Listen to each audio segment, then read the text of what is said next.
వీళ్ళు మామూలుగా ఏం తెలియకుండానే, అంటే అది ప్రీ ప్లాన్డ్ అని నేను కాదని అన్న గానీ ఈయన ఆగి అక్కడ కొన్నారు ఆయిల్ అనేది కూడా ఒక ఇది ఉంది. మరి అది ఎంతవరకు వాస్తవం తెలియదు. అక్కడ పార్టీ చూడలేదు, అదే అంటున్నాను నేను, వ్యాపారం అంతే. కాబట్టి నేను అనేది ఏంటంటే అక్కడ కింద నేను అనే కామెంట్స్ వాళ్ళు చాలా మంది తిట్టిన వాళ్ళు ఉన్నారు, కానీ నాకైతే పాజిటివ్ అనిపించింది. అక్కడ తిట్టాలని పనే ఉంది. ఆయన మంచిది, ఆయన భువనేశ్వర్ గారు కూడా జోక్యం చూసుకుని చక్కగా చెప్పారు.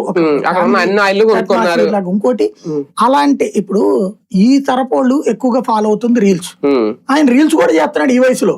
అదే అంటున్నారు, జంజీని ఫాలో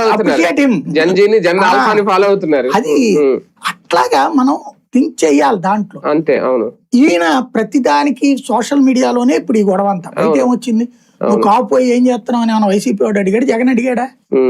జగన్ నువ్వు కాపు బిడ్డకి ఇట్లాగా అన్యాయం చేసావు పవన్ అని ఏమన్నా అన్నాడా? మొన్న వెళ్ళాడు కదా జగన్, పవన్ పేరు ఒక్కసారి ఎత్తాడు అతను, పవన్ పేరు ఒక్క ముక్క ఎత్తల, జనసేన పేరు కూడా ఎత్తల. ఒకసారి క్రాస్ చెక్ చేసుకోండి. ప్రభుత్వాన్ని అన్నాడు, చంద్రబాబుని అన్నాడు, పోలీసింగ్ అన్నాడు జగన్. నువ్వెందుకు దాంట్లో వైసీపీని తీసుకొస్తున్నావు? అదే కదా, అనవసరం. జగన్ ఎందుకు మాట్లాడతావు? వైసీపీ నాయకులకు ఎందుకు? అంటే ఈయన కాన్సెప్ట్ ఏంటంటే, నేను ఇంతకు ముందు కూడా చెప్పా, అది వ్యూహమే, దీర్ఘకాలిక ఏంటంటే కాపు సామాజిక వర్గం ప్రతిసారి ఒక్కొక్క వైపుకి వెళ్తోంది.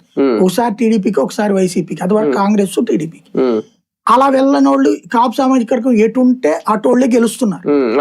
వీళ్ళు గొడవ